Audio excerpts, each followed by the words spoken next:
Hello World, espero que esteja tudo bem com vocês. Hoje nós vamos dar uma introdução aos Design Patterns lá do livro do Gang of Four. Vamos abordar esse assunto então. O que são esses Design Patterns, né? Nós temos esse livro, ele foi publicado lá em 1994 e o termo Gang of Four ele veio porque ele foi escrito por essas quatro pessoas, Eric, Richard, Ralph e John. Esses quatro autores ficaram conhecidos então como Gang of Four devido aos quatro que definiram então o primeiro livro ali, catalogaram os primeiros padrões previamente conhecidos dentro da área de engenharia de software. Existem outros livros sobre o assunto, esse é um deles, muito comum também, e as pessoas gostarem de ler esse livro, até mesmo porque esse livro ele foca mais numa forma meio assim descontraída da gente entender o funcionamento dos padrões, enquanto o outro livro ele realmente é mais um catálogo de consulta, enfim. Então, se você quiser, comece por esse livro e depois passe para o outro livro. Acho que vai ser algo interessante. Além disso, como eu comentei, tem vários outros livros também sobre os padrões de projeto. Bem, tá. Mas o que são então os Design Patterns, ou os padrões de projeto, quando a gente traduz para o português? O Christopher Alexander, ele diz o seguinte: cada padrão ele descreve um problema que ocorre repetidamente em nosso ambiente e em seguida descreve um núcleo da solução para esse problema, de tal forma que você pode usar essa solução 1 milhão de vezes sem nunca fazer da mesma forma 2 vezes. No livro que nós estamos focando aqui, que é aquele primeiro, né, o Design Patterns do Gang of Four, eles trazem essa frase do Christopher Alexander para a gente entender, apesar dele ser uma pessoa que não é especificamente da engenharia de software, mas para a gente entender o conceito dos padrões, que é a ideia da gente poder ver um problema e pensar numa solução para resolver aquele devido problema. Então, toda vez que aparecer um problema daquele tipo, a gente pode aplicar esse padrão que ele vai resolver usando aquela solução. E talvez você vai utilizar 2, 3 formas diferentes para resolver o mesmo problema. Então esse é um conceito para a gente entender o que são os padrões de projeto, ou o que são os Design Patterns. Além disso, nós vamos ver que eles têm alguns elementos principais. Nós precisamos ter o nome do padrão, precisamos ter também qual que é o problema que o padrão enxerga ali, a solução que ele vai propor para aquele problema, e por fim, quais são as consequências da implementação daquele padrão, daquele Design Pattern.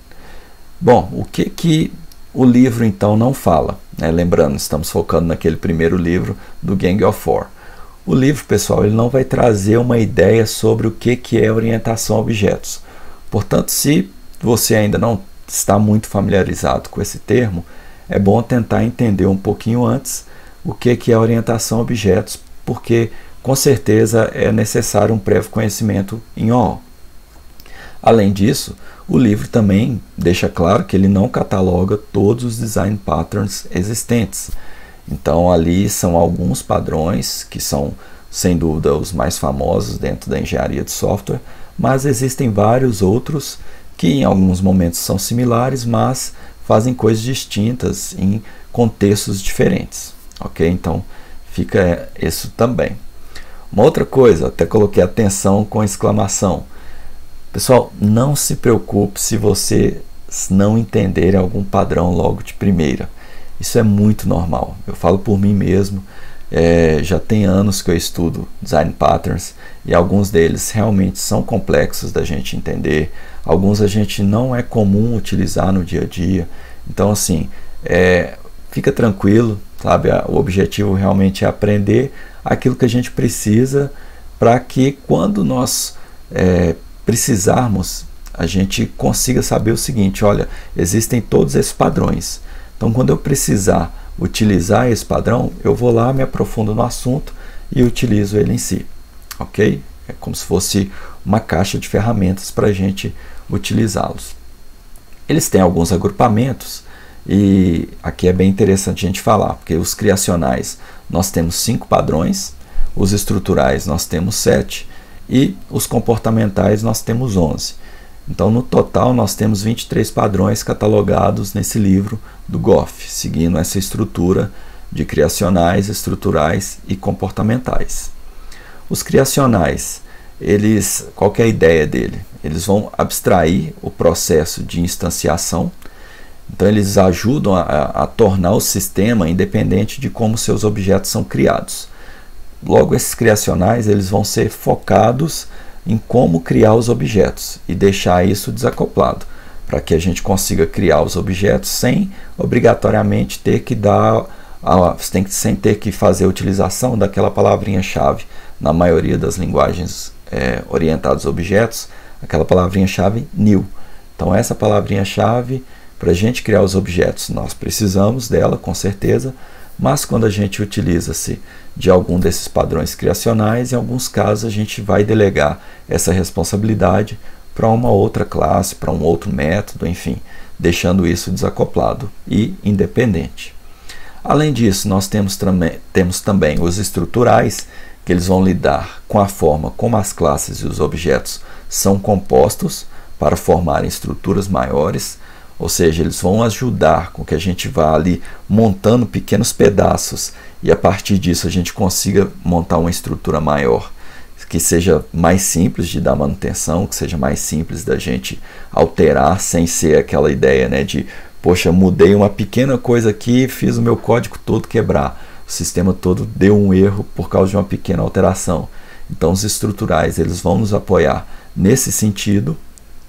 E por fim, os comportamentais são aqueles padrões que estão mais preocupados com a forma do algoritmo, a atribuição das responsabilidades entre os objetos. Enfim, eles descrevem não apenas os padrões de objetos ou classes, mas também os padrões de comunicação entre eles. Lembrando que, pessoal, todas essas três citações que eu trouxe aqui são também do livro e eu fiz apenas uma tradução livre aqui, tá bem? Vocês encontram essas referências no livro. Bom, o livro, além disso, ele nos orienta a gente começar pelos seguintes padrões.